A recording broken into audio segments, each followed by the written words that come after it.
SCP-8217 Traumatophobia. Better them than us. Humans, in general, toil through their lives not specifically in pursuit of pleasure, but rather in the relief of pain and discomfort.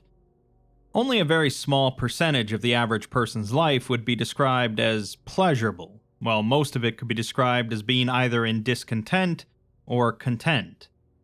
The capacity for pain and suffering in the human mind far outweighs its capacity for pleasure, and thus most people do whatever they can to avoid it.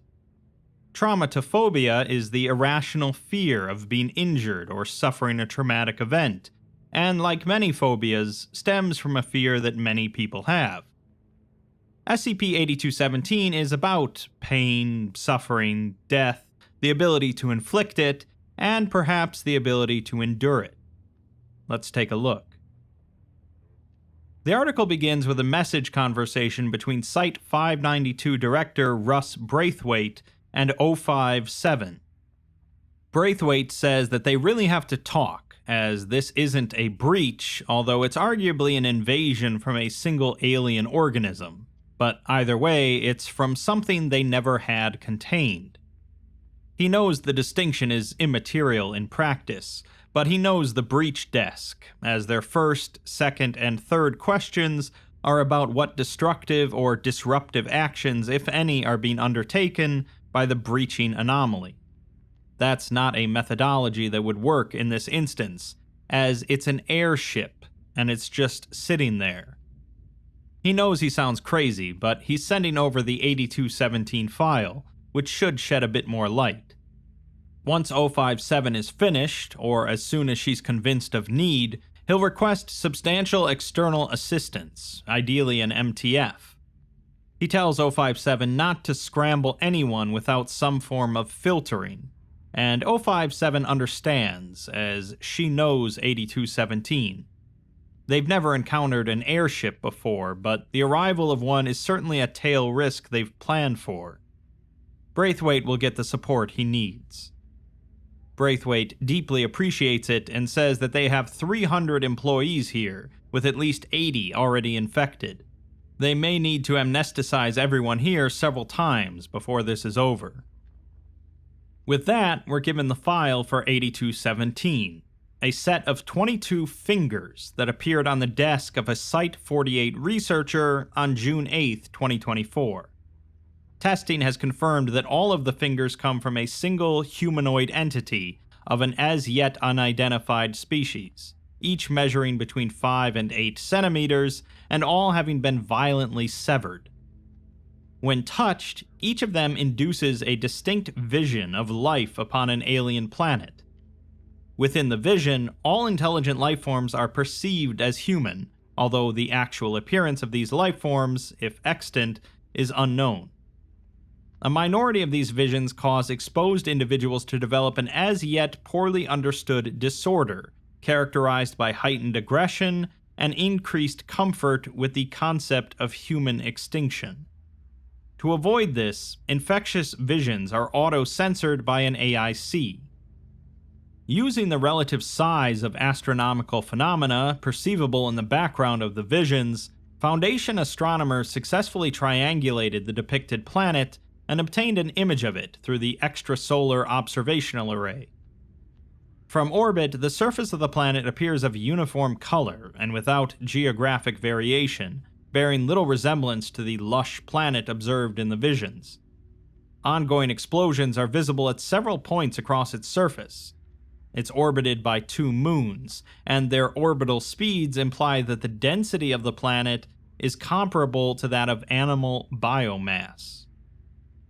We're then given a partial record of some of the visions, starting with the first finger. You are Hanu Kalal, scarcely king. You are tired, bone-tired. You see yourself in the gilded pane that surrounds the hemicycle. Your green robes have been scuffed by hard riding. No crown covers your pate. Against the advice of your aide, you let your eyes drift upward. Dozens of kings are gathered, and none of their faces are kind. A few second suns sit in the crowd, gold-threaded cloth tied over their vacant sockets. You wonder which ones slew their kin. You wonder how they did it.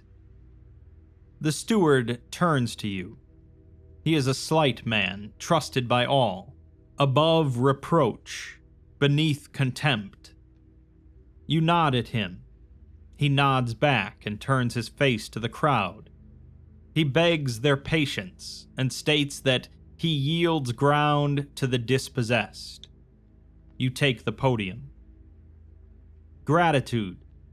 Gratitude to this assembly of kings. Gratitude to the Royal Federation. Gratitude to the font of song. Long I have ridden. Long have I feared this day. My hold on Kalalia was broken by my child, and I was banished from my land, from my own rightful domain.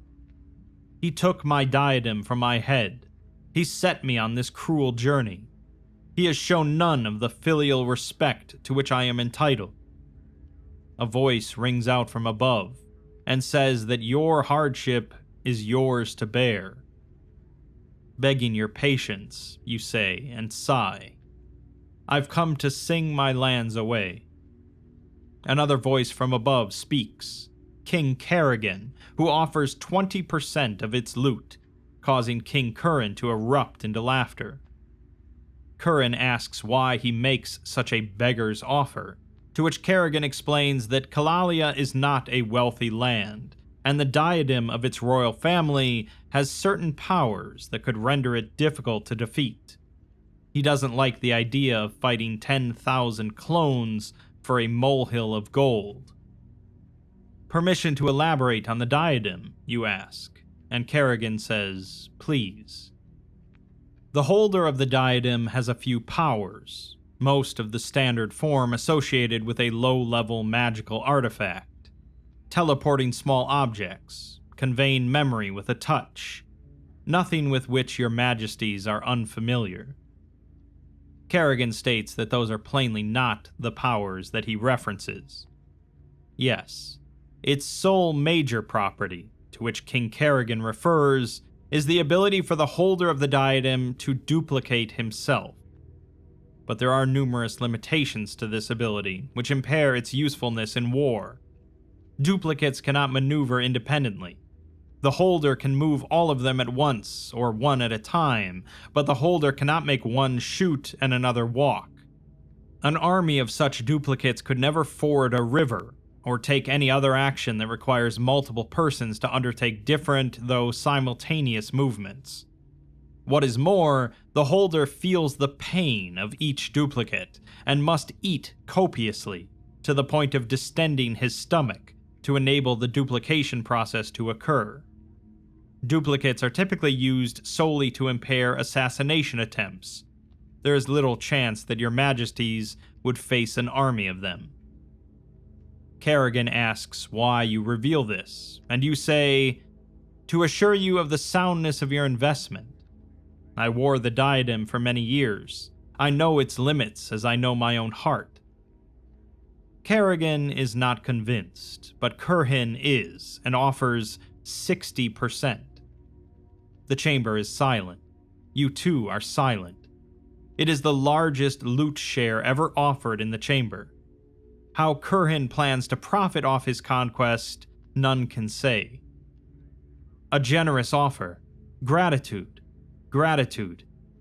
Are there any beneficial standards of trade that you would request upon my restoration? King Carrian laughs again. King, when my armies have passed through your land, there will be nothing to trade, no one to trade with, and no throne to restore you to. But you will have no need for those persons. Your wealth will be vast as the sun. You see your grin in the gilded pane. Next is the vision from the third finger. You are King Carrian, wealthy, cautious. Your retainers sit 80 feet away, on the far side of the hemicycle. When the meeting ends, not more than an hour hence, you will be reunited with them. They are collating bon mots. They know your mood is foul. You are with them so often that you think of them at points as part of yourself. They are the part of your brain that soothes anger, that does those things that you did when you were still an heir. Royalty is a second childhood. You know that Carrian is also a child. 60%, you whisper.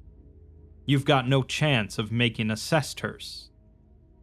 Carrian replies that he's not after profit. Then you're after the diadem. Carrian says that he'll give that back to Hanu once he's slain all of his kin. If he wants a new family, he can make one as large as he wants, out of the only member of it he's ever cared for. Amusement, then. Carrian says that that is part of it, but largely because his advisor has developed a weapon of unparalleled force. It strikes like a dream, he's told. Explosions so vast that they make new threnodies in the song. It floats far above the earth, where none can touch it. And the simple act of seeing it drives men to frantic, animal courage. They have built 100 at his direction, and he has not himself seen it in person yet, but the testing shows that they stand on the brink of a new world. This strikes me as a state secret. Carrian replies that it was, and he tells him now because it's too late to avert it. Surely such force is not necessary to defeat the Kalals.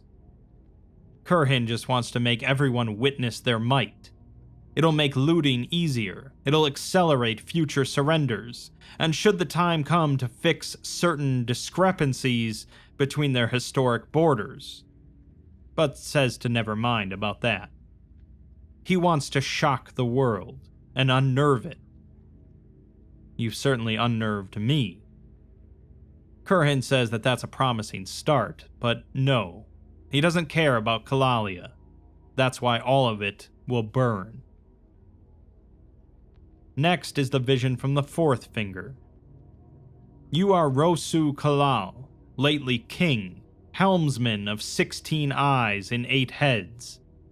One of them is immured, a spare in the case of disaster. Your designated survivor, it sees only the clean and cushioned walls of the room of its imprisonment. The other 7 are in the throne room. 6 recline in the shadows of the hall, unmoving, and the 7th, recipient of your current attentions, sits the throne. When you claimed it, the weight of the diadem sat easy on your head. You wondered, why not sooner? Now you only wonder why you let your father live. At your left hand sits your dour general. At your right hand sits your younger brother, eyeless Se, bandage about his face, his aide cradled behind him. Your ministers have left the room, frightened in ways that frightened you. Ansem, the Lord of Fisheries, wouldn't meet your gaze. He left in a hurry, not more than 20 minutes before. You're sure he's on a fast horse to the hinterlands. You think of replacing him. You wonder why you'd bother. He'd be back soon enough, with Hanu. You know these Royal Federation deals. A targeted invasion, a rapid surrender, punishing taxes to pay off the conqueror, and then a gradual return to normalcy. Your father backed an invasion once, and it paid off for him handsomely. You wonder if you yourself should take flight. Any word from the spies within Carrian, you ask. The general says, unfortunately, yes, with one saying that the damage Carrian intends to exact is going to be unusually severe for a Royal Federation intervention. Do we know what he means by that? The general replies that it might be wise to take Carrian seriously, but not always literally. It seems that he's been tromping around his palace, declaring that he wants to see their whole land burned. Can we negotiate with him? I'm not too proud to teleport a missive into his court. The general states that he took the liberty of reaching out already, without your consent. He isn't open to negotiation, and seems eager to exhibit his new weapon, his airship. Perhaps we seed a town or two for his exhibition. The general replies that he will reach out, but he is not optimistic. What do we know about this airship? The general explains that it is rigid, floating cartilage, like a whale in the sky, and it drops explosive material. It births it like an egg, and it is assuredly magical. They successfully placed a spy on the assembly line, but they haven't heard anything useful. They've received 70 messages, but all are gibberish. One saying that our world has built its own child. Another saying, "What is your blood fated for?" Another, that the new man flies. Is someone playing a joke on us?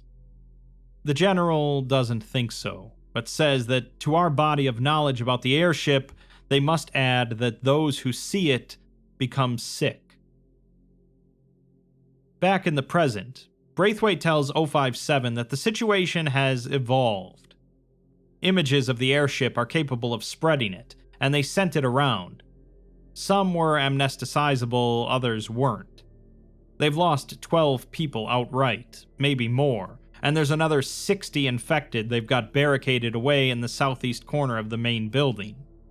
Some of them escaped into the cells, and if they're lucky, they're dead. The 05 asks how long ago that was, but Braithweight says that he's not sure, as he doesn't remember it. He's told that he's popped his phone open and an aide tackled him. Now the aide is dead, apparently, most likely by Braithwaite's hand, as he woke up covered in blood. Also, all of this is permanent, and he knows it. It's like the noise in his head started screaming. The 05 asks if there's anyone she can speak to who wasn't infected or amnesticized, but Braithweight says that she won't be getting rid of him so easy. 057 replies that they've worked together for years, and he's just paranoid. She can assure him that nobody's going to hold him responsible for actions undertaken while under the influence of a cognitohazard. She's sure that Braithweight has been on the other side of the desk, telling someone else that nobody blames them for whatever they did when something else was riding their mind. She just needs access to someone with a memory of the actual breach to get a sense of what he needs. Braithweight replies that he'll ask around later, but for now, send an MTF on top of the current team. We're then given the vision from the 7th finger, although this one is noted as being infectious and has a couple of bits redacted. You are marching through the plains. When you arrived, they were all watching. It gave you a thrill to see so many eyes upon you. Such fear, such work to be done. Then, one by one, they looked up at the mass above you. You saw their knees weaken, grins spread across their faces, an understanding of their fate, an eagerness for it. When they fought, it was not out of hope, but for love of it. Rabid, but vastly outmatched. A pleasure to slay. You look forward to your own end, but there are so many joys that lurk before it. You and your brethren took their corpses out to the front gate and set them aflame. Then, from a far distance, the airship laid its egg upon the village's remains. So disproportionate. A ruin far exceeding the village it replaced. You looked, and love bloomed in your heart. The love of a father for a child that has far surpassed him. And then you kept marching. To clean your weapons seems so shameful. You wish all the blood stayed upon it. You wish that you could look at it and see all at once the fruit of your efforts. You wear the robes of Carrian, purple and red, but Carrian's not who you march for. You march for your boy. He's so sharp, so lovely. You'll give him the world. We're then given an excerpt of written material taken from the background of a vision from the fifth finger, which reads, "And the Admiral dreams too, of a great new airship, vast as loathing, slow as continents, surer than sunrise, steady as time, unloading its fire on a land so scarred that none of it makes any difference. It calls to him as whale song echoes in the deep, in the places things lie before they are real.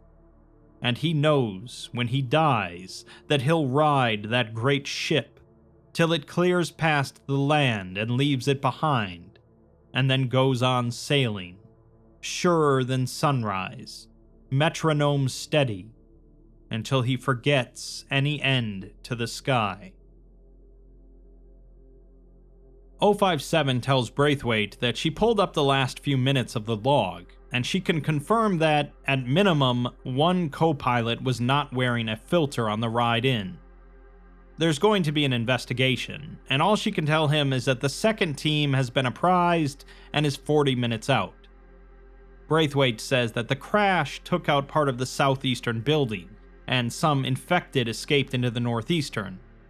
Someone didn't barricade one of the exterior doors properly, and now as best as he can tell, another 4 people are dead. He lost the other 2 spec units, and there might be a few infected still wandering the desert.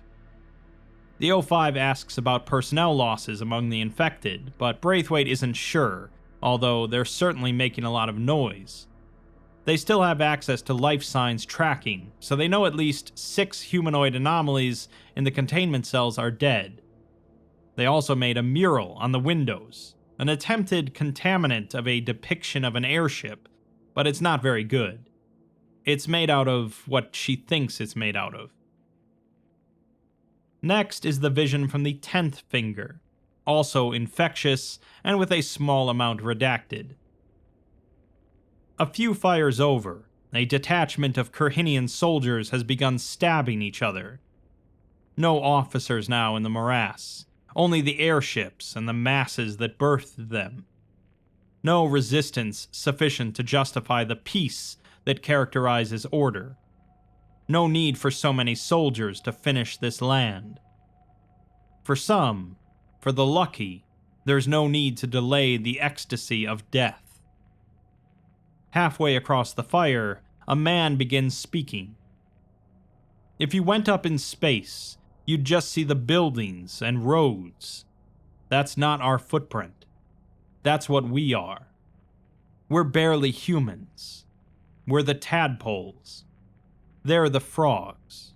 We are the fetal intermediate forms, the chrysalises, and true life is them, inanimate, and we finally built one able to stand on its own. He pauses. He stares at the fire with holy intensity. We thought we were people. We're not. We're the chaff, and soon our child won't need us. You don't know why he says all this. You know all this. You learned it the moment you first saw its beauty above you. Then it hits you. He's trying to bore your camp to anger. He wants to be killed. You stand up. You selfish shit, you say. It's not your turn. He grins. He grabs his weapon. The others around the fire cheer. They're jealous of you. They wish they had thought to get up first, to steal the moment, to have the chance to fight. But you're of 2 minds about it. You have no desire to give him what he wants. You don't. The next day, the camp departs. He is left on the empty plain, crying out for water, abdomen opened skyward. A stray airship will end him, eventually. Or thirst, or infection. You smile to think of it. He should have been more patient. We're then given some more written material found in the background of the vision from the 6th finger. which reads, "Better void than loss, better steel than flesh, better cold than heat, better the fire than what it replaces, better silence than song, better death than stagnation, better them than us." Next is the vision from the 14th finger. You are King Carrian at your war minister's door. He says that he can talk you through some new weapon ideas. What would be the point? He grins and says that you're right. I was wondering if there were any earlier prototypes of the airship before you settled on the current design. The war minister, however, says that there were never prototypes. You mean the initial design of the airship was its current form? He explains, however, that he never designed it, but rather found the first one in the desert 2 years ago. The pilot seat had the bones of an animal he'd never seen, petrified and many millennia dead. It came from a different world, he thinks, one that manufactured them for a use of their own. Why didn't you tell me this? He states that you would have never understood until you saw it. So why did it come here? The minister says that you're already learning, as you didn't ask why the animal drove it here, but rather why it came. Answer. He states that it came here because it wanted to reproduce. But what triggered it? None of our airships have decamped for the stars. Not yet, but they will, he says. This too is part of it. Vestigial organs decay. The caterpillar is swallowed in the metamorphosis. It is the fate of children to bury their parents. The airships target intelligent life, and though they are starting with Kalalians, they will not end until we are scoured from this earth. Only then will they turn toward the stars.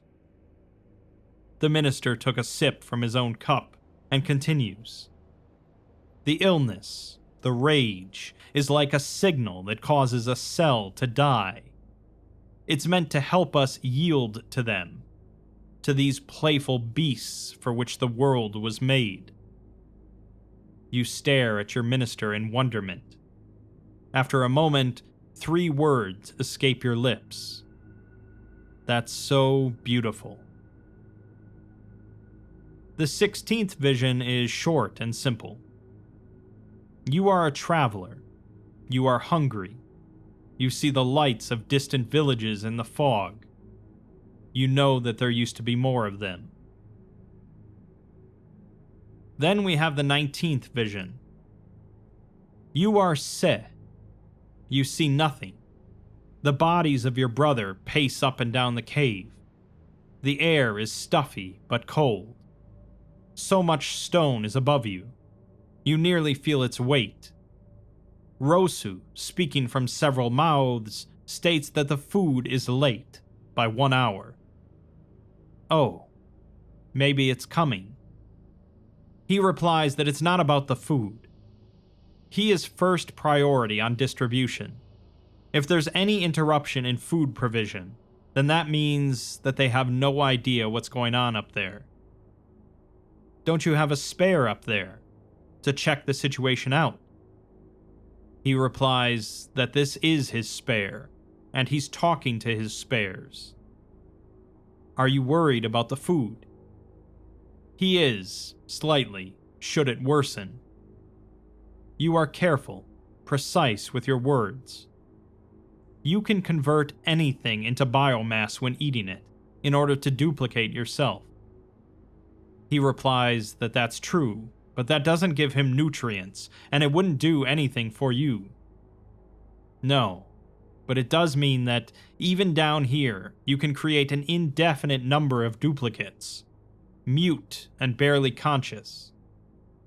Rosu pauses, and says that he'd feel all their pain. Yes, you'd want to kill them before you eat them. Rosu finds it to be utterly repulsive, and says that he fails to see it as obviously preferable to death. If you don't want to, you can hand me the diadem, and I will. Rosu is dumbfounded, before thanking you in a soft and weak voice. He says that he doesn't want to, but he'll bear it in mind. You don't say anything. What would you say? It's quiet for some time. Hard to say how long. A soft breeze starts halfway down the cavern and rustles your toes. You hear him weeping. Only one of him. The others are mute. You reach out your hand and let him take it. In the present, Braithweight messages 057 about the MTF she said was coming. The 05 replies that sending an external security team is common practice for rapid amnesticization of unarmed persons, and asks what issue he has with the team he received. Braithweight replies that he can see one of their arms outside of the window. He knows folks on the other side of the barricade, and the walls aren't soundproofed. He knows enough of what's going on. The 05 states that the MTF is en route, and Braithweight says that he has that photo on his phone still, and if he doesn't get backup in 50 minutes, he's sending it across the site director's network. 057 says that they're trying their best here, and sending that across the network would doom thousands at least, billions at worst. It would, among many other things, irreparably destroy his legacy. Braithweight just says that she doesn't seem to think there's sufficient urgency here, and the 05 adds that the Foundation is more than willing to subject individuals and associates thereof to customized punishment regimes for novel infringements of the Foundation's disciplinary code. Braithweight just tells her that he wouldn't be spending much time on threats if he was her, as she doesn't have that much time. Next is the 20th vision, also logged as infectious. You had a name once, but all those who called you it are gone. You pass the lip of another smoking blotch of plain, on all fours, face inches off the ground. Dust and ash invade the streaks of sloughed-off skin. Yesterday you were caught on the edge of a bombing. You were the lucky one. Your red, raw arms go up and over, up and over. Your sweat drops fall with flakes within them. If this used to be the town you think it was, then you can't be more than 5 miles from the riverside. Fresh water ran there. That can't have ceased. Wind blows. A minute's coolness, though it scrapes at your burned back. You sit up, forcing a fluid motion. The pain hits all at once, and you cry out. You smell rotting flesh on the wind. Before you, something is head-on. The contempt whispers off of it. You know at once that you are not worth hatred. You wonder who has had this chance to hear the song, to see the lips from which it issues, to know that you are among the last to hear it because of how soon the issuer will end it. You are thankful to it for showing you this truth. Its payload crushes you. You are gone before the explosion, smeared on the vacant plain, former leaseholder ushered out of the homestead. No, the world was never yours at all. Then we have the 21st vision.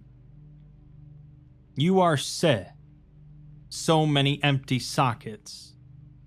You felt him stab your heart. You felt him stab your heart. You felt him stab your heart. Unsure how long you've been down there.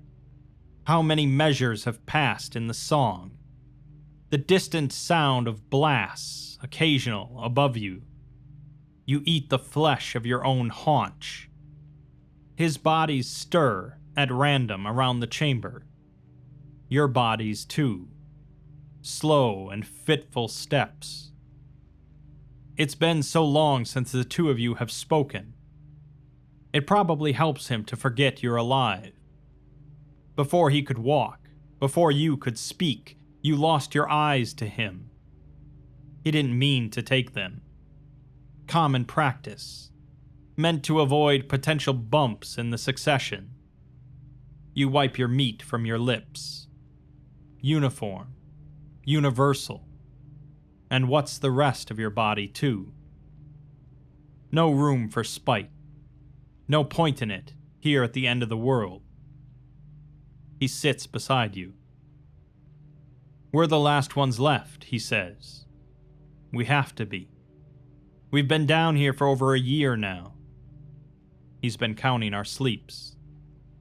There's no word from above. So what if we are? He states that the airships are made to kill everyone living, and just seeing them makes people long to kill and die for them. If we're the last ones, then the planet is dead, and they're just waiting for us to die to escape to the stars. There must be others, in bunkers this deep. He says maybe, but there can't be many. We might be the last trace of life in the world. Then we should wait down here for as long as we can, no? Rosu calls it cowardice, but you disagree. No. No. When we die, the first airship came from somewhere. You heard it. Our own spies said it. Our own generals confirmed it. The airship emptied the world it was manufactured on. Then it journeyed out into space and found Carrian. Once we die, the airships will go out into space. There's thousands of them now. They'll find other planets. But if we can stay alive, then the two of us can keep all of them locked up here. Rosu argues that it's only a matter of time, and within 5 years, or maybe 10, by sheer chance they'll bring down a bomb right over our heads. 2, 3 direct hits is all it would take to dislodge us, and we're running out the clock no matter what. Then we should do all we can. Rosu doesn't know if he's strong enough to just sit here waiting for death. One day, then another day. And don't forget, I'm here too. He asks if it was his fault, but you say no. He says that it wouldn't have happened if he hadn't, but you cut him off. It wouldn't have started in Kalalia, but it would have come here. Carrian wanted to use his airships. He would have used them on someone. Someone would come to sing their lands away. Rosu laments that he misses the world, and you do too. I miss how it smelled when it rained. He sighs and says that he misses how it felt to ride, the wind on his face, the warmth on his skin. He could start a long list of the things he misses. There is time. He laughs and says that he would do horrible things for some cake. That's believable. We're currently doing horrible things for food that tastes much worse. Rosu then leans forward and says that he's going to kill himself. Maybe not today, but soon. You don't say anything. He grabs your hand. He's wearing the diadem. His memories flow into you as soon as he touches you, things he doesn't want lost. I know it's not honorable, he says, but I really can't take it. Eyes, body, what's the rest of your life? I understand, you say, into the dark. He says that he loves you, and you say it back. Too late for prayer. Still, it's a few hours before the last of them go quiet.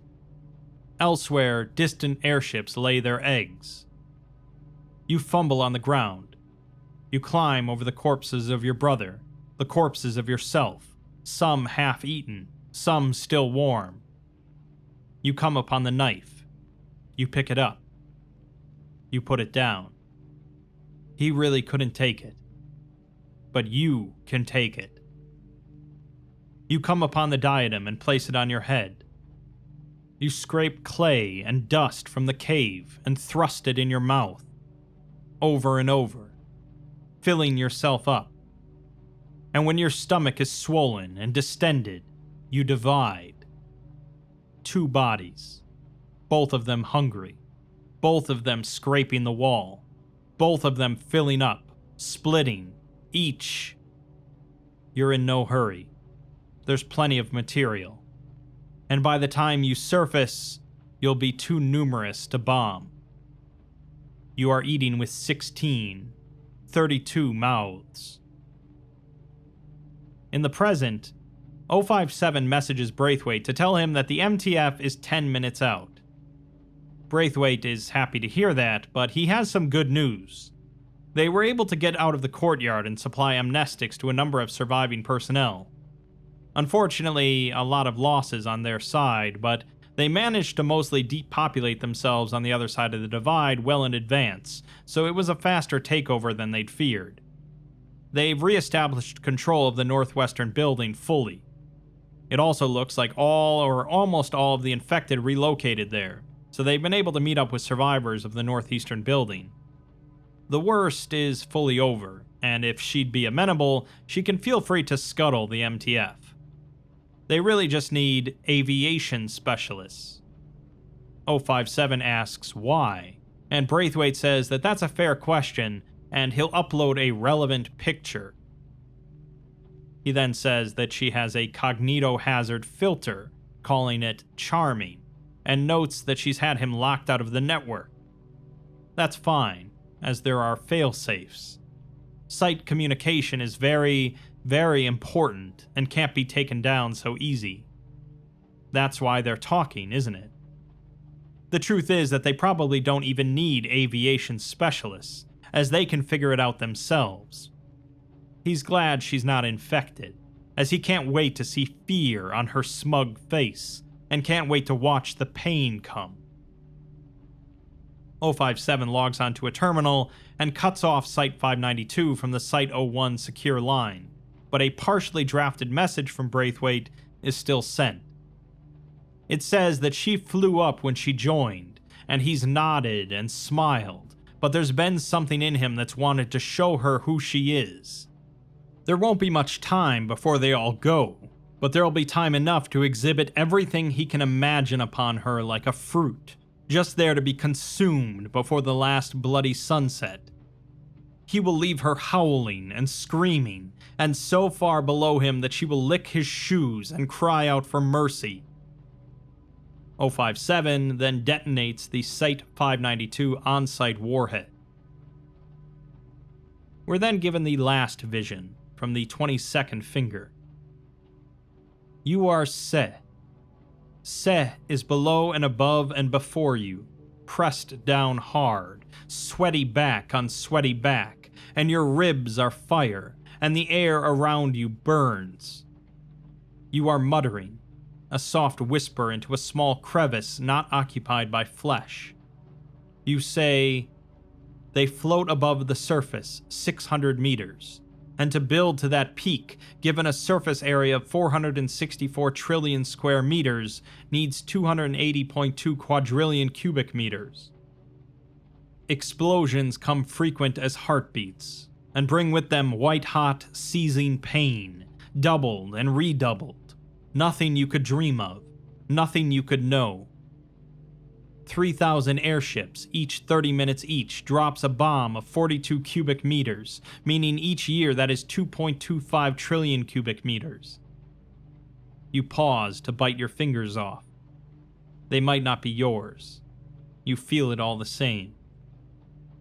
123,750 years. Then I can eat the airships. Then I can die. You hope life blooms fast on your great corpse. With your mouth and some shoving, you deposit your fingers in your deplumed palms. Unsure where life is, or if there is life, send to each planet in case there is life. They came from somewhere. They're going elsewhere. Somewhere, upon one of your heads, the diadem awakens. The fingers, full of the memories of the world you ate, are fluttered away to their destination. Scent is fetid, acrid, rotting self and human shit. You feel yourself trillion-fold, being devoured, swallowing excrement. Even the screams are pain. No pause to your agony. You cannot take it. But it bites and tears and goes and goes and goes. Unconsciousness comes, a blessed instant. Then you wake up screaming elsewhere. You are the song, and the pain of the song. Lastly, 057 messages 051 and says that she sent over all the documentation for the Site-592 detonation in line with internal reporting requirements. He knows that she's not especially trigger-happy, but she's still submitting voluntarily to a post-mortem investigation to ensure best practice was followed. He replies that he for one trusts her judgment, but he'll look this over himself and convene a commission after the weekly meeting. It's her turn to chair ad hoc investigations, but presuming her recusal, he'll send this on to 08. He says that it's a pretty tough break though, but she says, better them than us. Alright, there's a few things going on here, but it all revolves around these airships. The airships are a species all on their own, although they do need to be piloted by a different species for some reason. Upon seeing one, it drives the viewer towards violence, seeking to cause extinction of their own kind. According to the author, this effect causes the viewer to carry out violence in the way that they best know how. So for most, this is a homicidal rage, but for others, such as the king or the war minister, it just makes them better at their jobs. The ships travel across the stars to wipe out intelligent life on every planet they come across, reproducing and spreading some more. They are among the most dangerous cognitohazards the Foundation has come across, which makes it a pretty bad day when one just crashes into the desert near a site. There's also the Fingers, which came from a planet that the ships had already visited. We learn that the Fingers belong to a blind individual named Se, who utilized a magical diadem to clone himself by consuming dirt and earth. He did this in order to stall the ships from leaving, as they'll only leave the planet once all intelligent life is wiped out, so he's been consuming Earth and himself for countless years in order to continue cloning himself, feeling the pain of everything as the ships continue to drop bombs. The Foundation's inspection of the planet in the present day shows that the bombing is still going on, and the planet's density is comparable to that of animal biomass, suggesting that the entire planet has been replaced with Se's clones, but he's still holding on.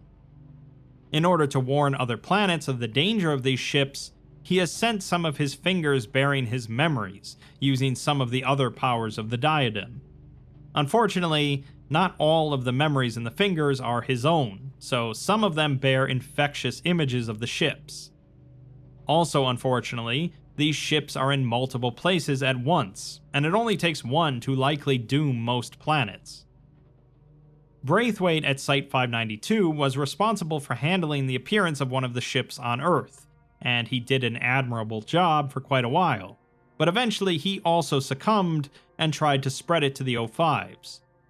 Cognitohazard filters blocked any image he tried to send, and 057 proceeded to cut the site off and detonate the nuke held there, seemingly solving the problem. There's no real indicator that any of the O5s are infected, but 057 does note that she's not usually trigger happy, and does end by saying, better them than us. Perhaps it's just a truthful, if cold, statement from an O5, or perhaps not. I won't try and end this one on some sort of philosophical note about the nature of man's inhumanity towards man, or say that most of human existence has been progressing us towards our own extinction. Instead, I'll just say that if most of us were more like Se, perhaps the world would be a better place.